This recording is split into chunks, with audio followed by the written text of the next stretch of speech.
Yeah. So here if the order pairs belong to the set. ನೋಡಿ ಇದರಲ್ಲಿ ಯಾವ್ದು ರೀತಿ ಇದೆ order pair A comma B ಅಂತ ಇದೆ. ಅಂದರೆ ಫಸ್ಟ್ ಎಲಿಮೆಂಟ್ ಎ ಆಗಿರುತ್ತೆ, ಸೆಕೆಂಡ್ ಎಲಿಮೆಂಟ್ ಏನಾಗಿರುತ್ತೆ ಬಿ ಆಗಿರುತ್ತೆ.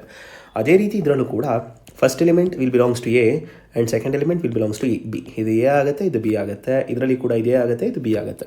ಓಕೆ, ಸೊ ಇದನ್ನು ಏನು ಮಾಡಬೇಕು, ಇದನ್ನು ಈ ಈಕ್ವೇಷನಲ್ಲಿ ಯಾವುದು ಬಿ ಈಕ್ವಲ್ಸ್ ಟು 2a - 3 ಇದೆಯಲ್ಲ ಅದರಲ್ಲಿ ಯೂಸ್ ಮಾಡ್ಕೋಬೇಕು. ಓಕೆ, ಸೊ ಇದರಲ್ಲಿ use x, -1 in B equals to 2a - 3.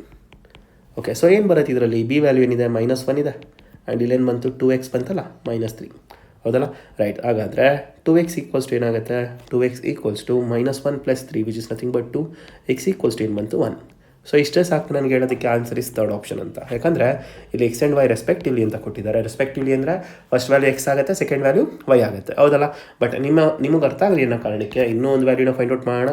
So use ಇದೇ ರೀತಿ use 5, y in equation, in which equation b equals to 2a - 3. Okay, so ಹಾಗಾದರೆ ಇದರಲ್ಲಿ ಏನು ಬರ್ತಾ ಹೋಗುತ್ತೆ ವ್ಯಾಲ್ಯೂ, ನನಗೆ y ಬರ್ತಾ ಹೋಗುತ್ತೆ ಇದರಲ್ಲಿ ಬಿ ವ್ಯಾಲ್ಯೂ ಬಿ ಜಾಗದಲ್ಲಿ, ಆ್ಯಂಡ್ ಇದರಲ್ಲಿ ಏನು ಬರುತ್ತೆ 2. Okay, 2 then 5 right -3. ಸೊ ಏನು ಬರುತ್ತೆ ಇದರಲ್ಲಿ y = 7 ಬರುತ್ತಲ್ಲ. ಸೊ ಹಾಗಾದರೂ ಕೂಡ ಯಾವುದು option, third option is the right answer.